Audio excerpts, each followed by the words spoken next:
Ok les gars, aujourd'hui ça va être une vraie vidéo. Ça va être encore une fois une vraie vidéo. Comment vous allez? J'espère que vous allez très très bien. Aujourd'hui, nouvelle vidéo extrêmement importante, comme chacune de mes vidéos d'ailleurs. C'est, vous l'avez vu dans le titre, comment faire pour se démarquer des autres, comment faire pour sortir du lot, comment faire pour atteindre ce top 10% des hommes. Et pour moi, il y a 3 points essentiels à travailler. D'accord? On va parler de ça, on va explorer ce sujet ensemble aujourd'hui, mais avant tout, n'oubliez pas de vous abonner, de liker, de partager, d'activer la cloche de notification pour recevoir une notification lorsque je sors une vidéo, de me rejoindre sur Patreon. Nouvelle vidéo qui est sortie, c'est comment se comporter lors d'un rendez-vous, lors d'un premier rendez-vous, les erreurs à éviter, quel sujet à aborder, etc., etc. Pour tous ceux que ça intéresse, lien dans la description Patreon. Et de me rejoindre sur Instagram pour la motivation et pour tout simplement me connecter, me contacter, je veux dire Brian.foril. Mais ça, je le répéterai à la fin, d'accord? Donc, comme on a l'habitude, on va pas perdre de temps. On va attaquer directement le sujet. Alors, les gars, comment faire pour faire partie de ce top 10%? Comment faire pour rejoindre la meute? Parce que c'est la meute qui fait partie du top 10%. Comment faire pour ne plus être associé à cette foule? Être différent, entre guillemets. Eh bien, pour moi, c'est extrêmement simple. Je préfère vous le dire, car 90% des gens font la même chose. 90% des gens font les mêmes erreurs. Du coup, c'est simple.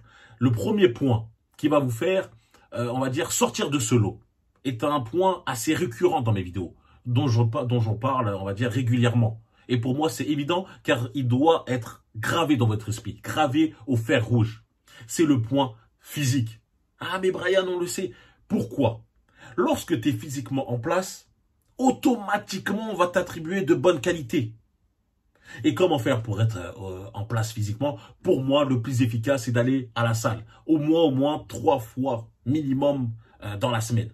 Minimum. Et vous allez le voir, tous ceux qui fréquentent la salle, vous rendez pas compte, mais vous êtes dans une sorte de bulle. Car lorsque vous allez à la salle, vous allez voir des gens qui sont plutôt balèzes, volumineux, des mecs en bonne forme athlétique, assez secs, etc.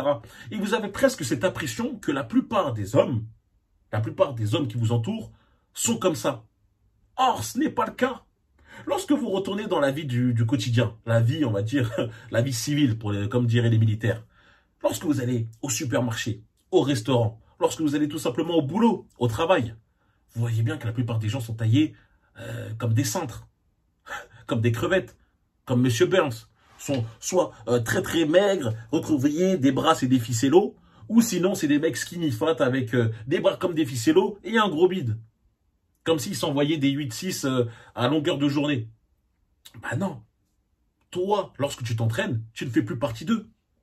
Tout de suite, tu es différent. Tu deviens plus attractif.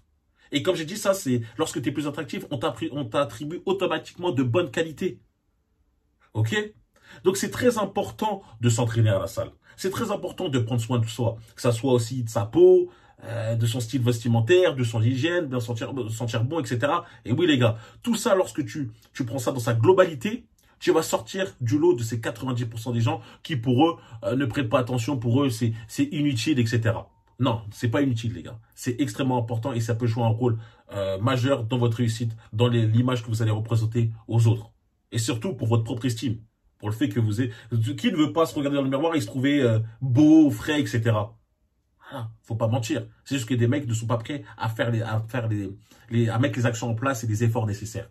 D'accord? Donc vous, faites-les. Faites partie de ce 10% en prenant soin de votre corps. Donc ça, c'est pour moi le premier point. Le deuxième point est un point, on va dire, plus volatile. Pourquoi volatile? Car c'est une notion qui est peu concrète. Mais j'en ai déjà parlé dans plusieurs de mes vidéos. C'est le charisme. Comment faire la différence lorsqu'on va dire que cette fois, tu es entouré de personnes, là c'est un exemple, hein, entouré de personnes qui sont bien en place physiquement, etc. Qu'est-ce qui va faire la différence? C'est ce charisme. Et comment je définis le charisme? Pour moi, c'est le pouvoir d'attractivité. Pour moi, le charisme, c'est le pouvoir d'attirer les gens et tout simplement de les faire rester. Les gens ont envie de rester à tes côtés, ils te trouvent marrant, ils te trouvent entre guillemets sympa, etc. Du coup, pour moi, tout ça, c'est lié au charisme. Pareil, lorsque je fais des vidéos, il y a beaucoup de personnes qui entre guillemets, procurent les mêmes conseils que moi. Mais qu'est-ce qui fait que vous êtes plus intéressé pour me regarder moi plus qu'un autre? C'est la manière dont je vais délivrer le message. D'accord? Et ça fait partie du charisme. Est-ce que je dis que je suis charismatique? Légèrement. Il faut quand même un peu de charisme pour pouvoir captiver des personnes. Et ça, on ne peut le nier. Et le charisme se travaille. Et comme je l'ai dit, j'ai déjà fait des vidéos dessus, mais je peux redonner quelques conseils tout de suite. Pour moi, le travail charisme, c'est sortir de cette zone de confort. C'est de ne pas avoir peur de faire des actions qui vont nous mettre dans une position de stress. Comme par exemple parler à des inconnus. Quand je dis parler des inconnus, ça ne veut pas forcément dire faire de la drague de rue. Moi, je ne suis pas spécialement pour la drague de rue. Car je trouve que ce n'est pas une manière forcément efficace pour trouver une femme de qualité. Mais ce que je peux leur donner, c'est que ouais, ça va débrider des personnes. Certaines personnes, lorsqu'ils parlent pour la première fois à une femme qu'ils vont voir dans la rue, voilà le bruit que leur cœur fait. On dirait qu'il va sortir de leur poitrine. Ils transpirent, ils ont chaud, etc. Alors qu'en vrai, au fur et à mesure, après avoir réitéré cette expérience plusieurs fois, car la drague de rue, pour moi, c'est le jeu de nombre. Hein, c'est plus je parle à des filles, plus j'ai de chances d'avoir au moins un numéro, etc., etc. Eh ben, écoute, il va être plus à l'aise, plus souple dans sa parole. Voilà, il sera plus calme, il va dégager plus de sympathie, etc., etc. Ça marche. Mais pour moi, tu peux le faire autrement. Lorsque tu vas à la salle, lorsque par exemple, tu es au supermarché, il y a un petit truc, lorsque tu peux discuter avec un mec lors de la file d'attente et tout. Pour moi, il y a des trucs qui sont, on va dire, moins stressants et moins, entre guillemets, gênants même pour la gente féminine. De toute façon, j'ai pas le temps pour faire de la drague de rue. Donc, c'est pour ça que je suis contre. De toute façon, peut-être, si pour ceux qui s'intéressent, je ferai une vidéo un peu dédiée sur ça. Donc voilà, il faut travailler ce charisme. Et c'est ce qui va faire la différence entre toutes les autres personnes. Pareil lorsque tu es dans un entretien d'embauche. Lorsque tu as deux personnes qui ont exactement le même CV. Qu'est-ce qui va faire qu'il va te prendre plus toi que l'autre? Juste le feeling qu'il aura par rapport à toi. Comment il a ce feeling par rapport à toi? En parlant, en discutant, il dit vas-y, lui je l'aime bien. Toi je t'aime bien. Voilà, je t'aime. Même ça se trouve que lui il est un peu plus qualifié. Il va dire mais toi en parlant avec toi, je te sens mieux. C'est du charisme. D'accord les gars? Troisième chose, et ça fait mal, et j'en ai déjà parlé, parce que ça, c'est des sujets que, pour moi, sont extrêmement importants, donc j'ai toujours un peu parlé, c'est le travail.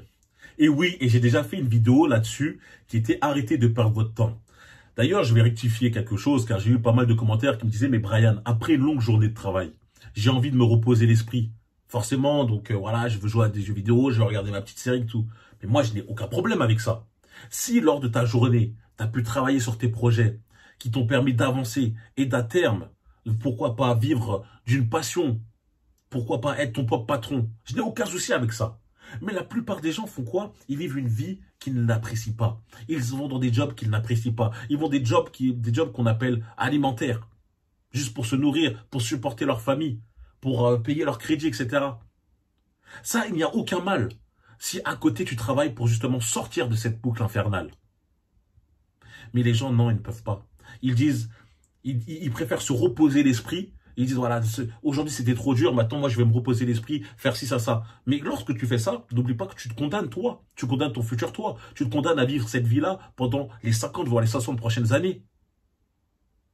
Les jeunes doivent plus travailler que se divertir. Le divertissement, il ne disparaîtra pas. Vous pourrez le faire plus tard lorsque vous aurez une meilleure situation.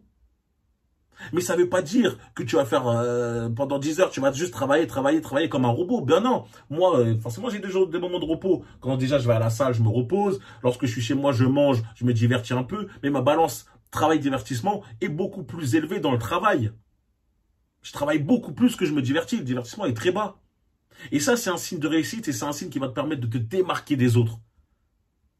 Certaines personnes ne pourront pas te comprendre. Pourquoi? Car tu es en train de faire quelque chose qui n'arriveront justement pas. C'est très dur. Mais à la fin, lorsque tu vas réussir, lorsque tu vas vivre de ta passion, lorsque tu vas être ton propre patron, bon, ça c'est pour ceux qui veulent être entrepreneurs, ils vont te regarder avec admiration, ils vont dire, ah, il a vraiment de la chance. Mais c'est pas réellement de la chance. C'est quelque chose que tu as construit. C'est des sacrifices que tu as fait. Tu sacrifies aujourd'hui pour pouvoir profiter plus tard. Alors que 90% des gens sacrifient leur présent pour après travailler jusqu'à la fin et des fois vivre une vie qu'ils n'auraient pas voulu vivre, tu vois. Vivre seulement à moitié. Donc voilà, trouvez cette motivation pour vous concentrer plus sur le travail que le divertissement. D'accord? Pour moi, c'est les 3 points essentiels de la vidéo. Travailler son physique, travailler son charisme et sa discipline de travail. En ayant ces 3-là, vous avez comme toutes les bagues là de Thanos. en claquant des doigts, vous allez vivre une vie incroyable. Et c'est beaucoup plus satisfaisant lorsque tu as accompli de réelles choses dans ta journée que lorsque tu as fini toute ta série. En plus, ça, tu peux la finir sur le long terme, plus tard. Vas-y, un petit épisode par jour. Voilà, pas besoin de se prendre la tête à vouloir enchaîner les 6. Arrête. Bon, bref, c'est ce que je voulais vous faire, ce que je voulais partager aujourd'hui. J'espère que vous avez pris 2-3 choses, que ça vous donnait aussi un peu de motivation. Je reviens très très vite sur YouTube. N'oubliez pas de vous abonner, de liker, de partager, de me rejoindre sur Patreon. Comme je l'ai dit, la dernière vidéo est sortie sur quoi dire lors d'un premier rendez-vous. Le petit commentaire for real pour me dire que vous avez vu la vidéo jusqu'à la fin. Et pour le référencement, ça m'aide énormément. On se retrouve très vite. Vous me follow sur Instagram, Brian.forreal. Et à bientôt. Peace les mecs.